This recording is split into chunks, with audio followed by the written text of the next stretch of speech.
Hey kiddos, it's PopPop here. It's time for a story with PopPop, story time with PopPop. This time we're going to read from a book that is really super old, but it's got a good story called The Little Red Hen. This book is so old, it was given to me when I was born, and that's 100 zillion years ago. So here we go with The Little Red Hen. Oh yeah, I'm going to need your help.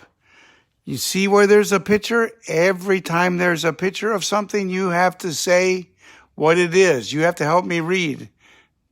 There's the hen. There's a cat. There's a rat. There's a mouse. There's a wolf. And I think there's a couple other things too, but you'll know what they are when you see them, okay? So when I point my finger there, you say the word. Like when we get started here, look at this. Once upon a time, there was a little red. Good. You said hen? Okay, we're going to start again. Once upon a time, there was a little red who lived in a little on the edge of a big, did you say forest? She could cook and she could sew and she swept and dusted the little every day.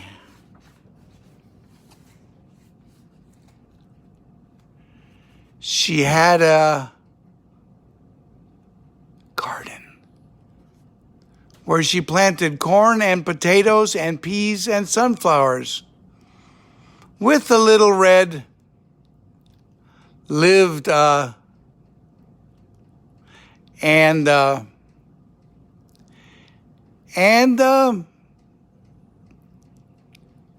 little red cooked their meals and took good care of them, but they were very lazy and never did anything to help her. One morning, the came up bright and early and woke up the little red.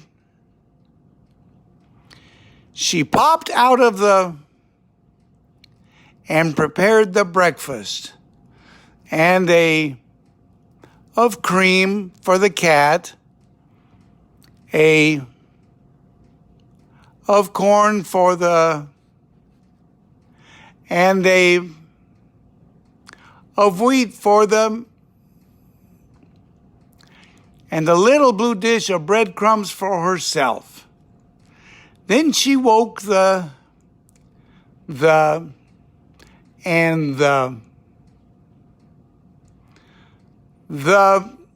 washed himself and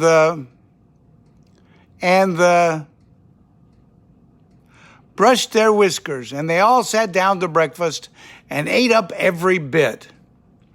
When she had washed and dried the little blue dish and put them away, she swept the kitchen with her The little red said, "Today, I think I will bake a beautiful." The said, "Goody." The said, "Goody, goody." The said, "Goody, goody, goody." The little red asked, "Who will go to the woodpile and fetch some to heat the oven and to bake my beautiful?" The said, "I won't." The said, "I won't." The said, "I won't." So the little red hen said, oops, I said hen. So the little red said, "Then I'll have to go and do it myself." And she did. Then the little red said, "Who will go to the meadow and and bring fresh milk to put in my beautiful?" The said, "I won't." The said, "I won't." The said, I won't. So the Little Red said, well, then I'll have to go and do it myself. So she did. Then the Little Red said, who will go to the nest and find to beat into my beautiful? The said, I won't. The said, I won't. The said, I won't. And the Little Red said, well, then I must go and do it myself. So she did. Then the Little Red said, who will go to the shop and buy and sugar and, did you say flour? To put in my beautiful, the said, I won't. The said, I won't. The said, I won't. And the Little Red said, then I must go and do it myself. So she did. Then the Little Red took up and a big spoon and mixed butter and sugar and milk and flour, and she beat the dough and put it in 3 pans and put them in the oven. The sat by the oven door and waited. The sat by the oven door and sniffed. The sat by the oven door and looked as if he were getting ready to nibble. When the was baked to a turn, the Little Red took it out of the oven, and it smelled so delicious that the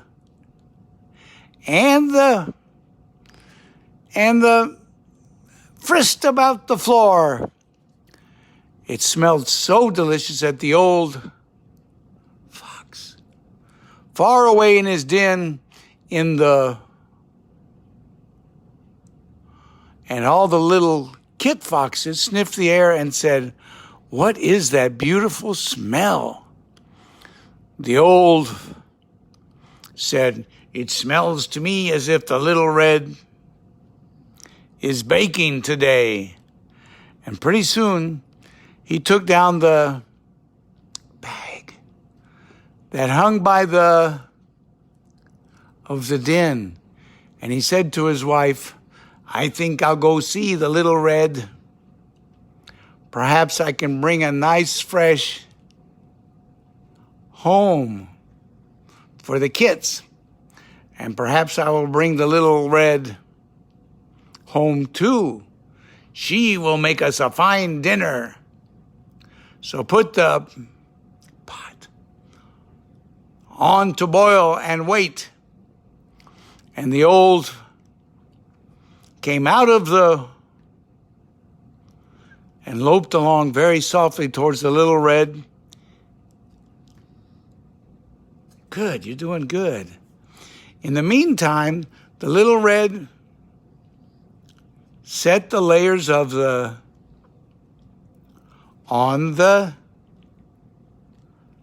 to cool. And then she took and made a frosting. That's bowl. First, she spread the frosting on the first layer all over very carefully. Then she put the second layer on top of that and frosted all over very carefully. And then she put the third layer on top of that and frosted all over the whole very carefully. And it looked perfectly delicious. Then the Little Red said, now who will help me eat the cat said, oops, I didn't say that. The said, I will. the said, I will, and the said, I will. But the little red said, no, you won't. I'm going to eat it myself. Just then, the old put his head in the, when the little red saw him, she was so frightened that she flew up to the top of the cabinet and hid behind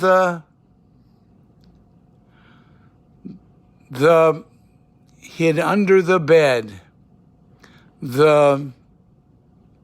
Went into his big hole behind the stove. And went into her little hole behind the door. Came in the kitchen and looked all around. Nobody home? He asked. But my, what a fine... I might as well eat it up. And he was about to gobble when the little red flew down at him in a rage and tried to drive him away by flapping her wings and pecking at him. Then the old laughed, ha, ha, ha, and grabbed the little red and popped her in his bag and tied her up and went out of the so fast that he forgot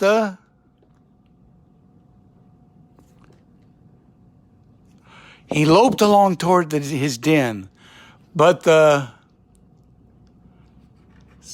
was hot and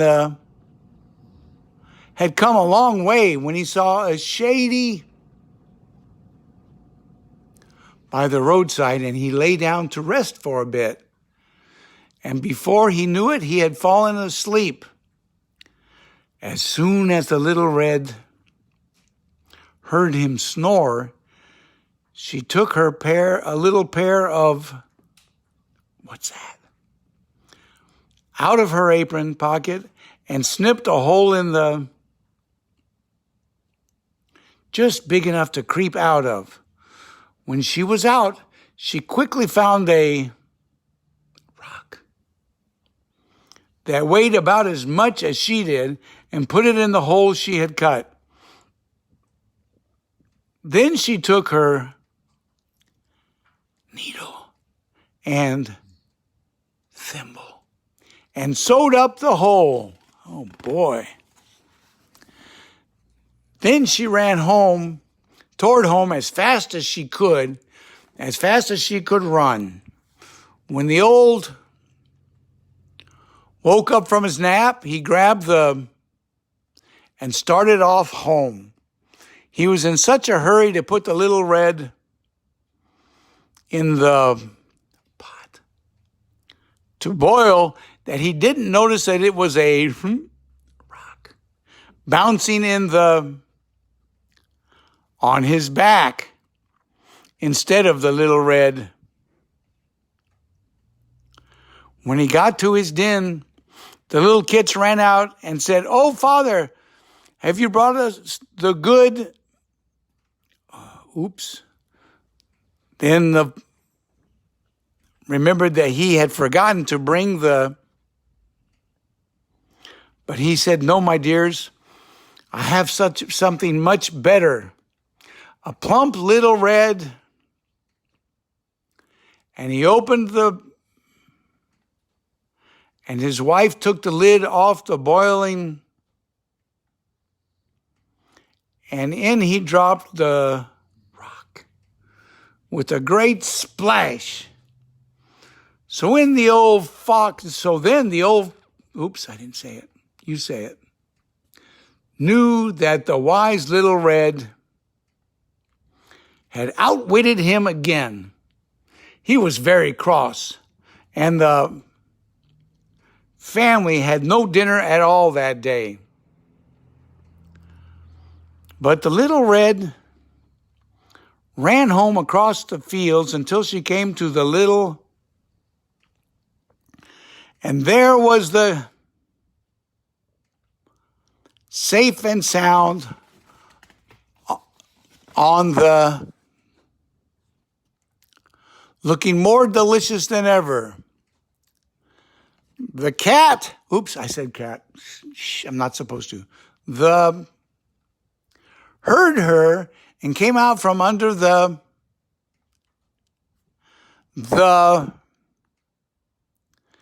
came out of his hole behind